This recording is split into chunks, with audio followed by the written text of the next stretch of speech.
చేసితి ఘోర కృత్యములు, చేసితి భాగవతాపచారముల్, చేసితి అన్యదైవముల జేరి భజించిన వారి పొందు, నే చేసిన నేరముల్దలచి చిక్కుల బెట్టకుమయ్యా, అయ్యా నీ దాసుడనయ్యా భద్రగిరి దాశరథి కరుణాపయోనిధి.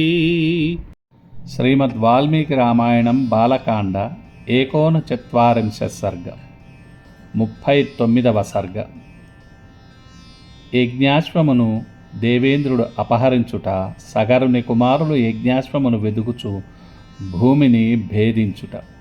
విశ్వామిత్రవచః శ్రుత్వా కథాంతే రఘునందన, ఉవాచ పరమప్రీతో మునిం దీప్తమివానలం, శ్రోతుమిచ్ఛామి భద్రంతే విస్తరేణ కథామిమాం, పూర్వకోమే కథం బ్రహ్మన్ యజ్ఞం వై సముపాహరత్. రాముడు విశ్వామిత్రుని వచనమును విని చాలా సంతసించి, ఓ బ్రాహ్మణ శ్రేష్ఠ, మా పూర్వపురుషుడైన సగర చక్రవర్తి యజ్ఞము ఎట్లు చేసనో సవిస్తరముగా వినుగోరుచున్నాను అని పలికెను. తస్య తద్వచనం శ్రుత్వా కౌతూహల సమన్వితః విశ్వామిత్రస్తు కాకుత్సం ఉవాచ ప్రహసన్నివా. విశ్వామిత్రుడు చిరునవ్వు నవ్వి రామునితో ఇట్లు పలికెను, రామ, మహాత్ముడైన సగరుని కథావిస్తరమును చెప్పెదను వినుము. శ్రూయతాం విస్తరో రామ సగరస్య మహాత్మనః, శంకరశ్వశురో నామ హిమవానచలోత్తమః, వింధ్యపర్వతమాసాధ్య నిరీక్షేతే పరస్పరం, తయోర్మధ్యే ప్రవృత్తో భూద్యజ్ఞః సపురుషోత్తమ.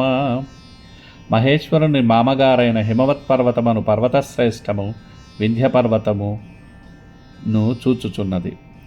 ఆ రెండు పర్వతముల మధ్య ఉన్న ప్రదేశము యజ్ఞము చేయుటకు చాలా ప్రశస్తమైనది. అందువలన సగరుని యజ్ఞము ఆ ప్రదేశమునందే జరిగినది. సహి దేశో నరవ్యాఘ్ర ప్రశస్తో యజ్ఞకర్మణి, తస్యాశ్వచర్యాం కాకుత్స దృఢధన్వా మహారథః, అంశుమానకరోత్తాత సగరస్య మతే స్థితః, తస్య పర్వణి సంయుక్తం యజమానస్య వాసవః. సగరుని ఆజ్ఞ ప్రకారము మహారథుడైన అంశుమంతుడు యజ్ఞాశ్వమును రక్షించుతూ దానిని అనుసరించెను. దేవేంద్రుడు రాక్షస రూపమును ధరించి ఉక్త్య దివసమును పర్వమునందు సగరుని యజ్ఞాశ్వమును అపహరించెను. రాక్షసీం తనుమాస్థాయ యజ్ఞీయాశ్వమపాహరత్, హ్రియమాణే తు కాకుత్స్థ తస్మిన్నశ్వే మహాత్మనః, ఉపాధ్యాయ గణాః సర్వే యజమానమథాభ్రువన్, అయం పర్వణి వేగేన యజ్ఞీయశ్వోపనీయతే, హర్తారం జహి కాకుత్స్థ హయైశ్చైవోపనీయతాం, ఉపాధ్యాయ వచః శ్రుత్వా తస్మిన్ సదసి పార్థివః.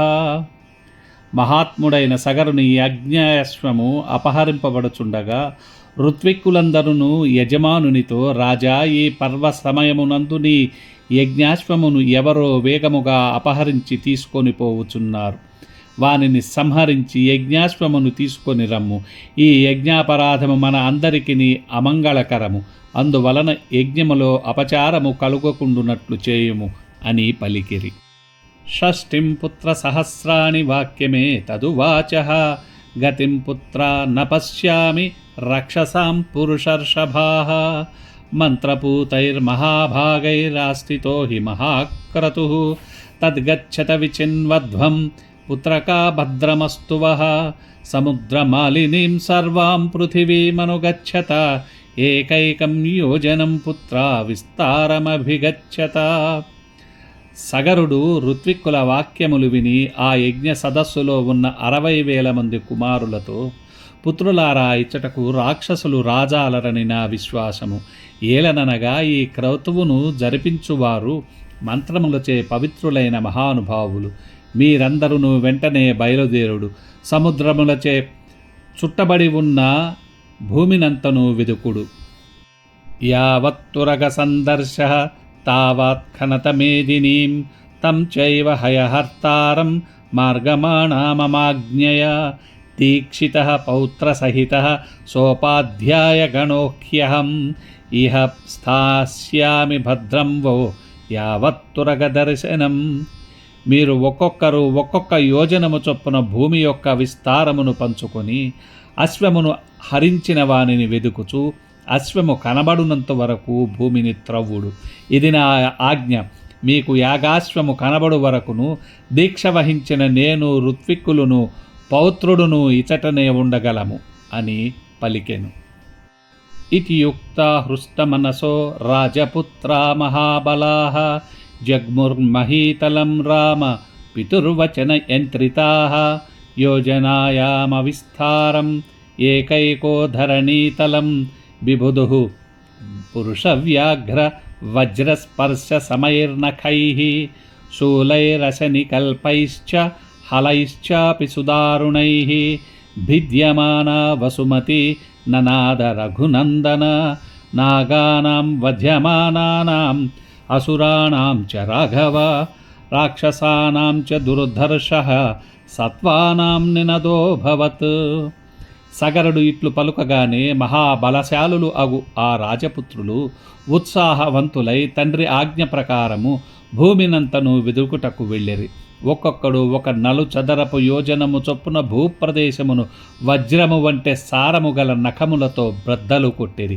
వారి విధముగా వజ్రముల వంటి శూలముల చేతను భయంకరమైన నాగళ్ల చేతను భూమిని భేదించుచుండగా గొప్ప ధ్వని బయలుదేరెను.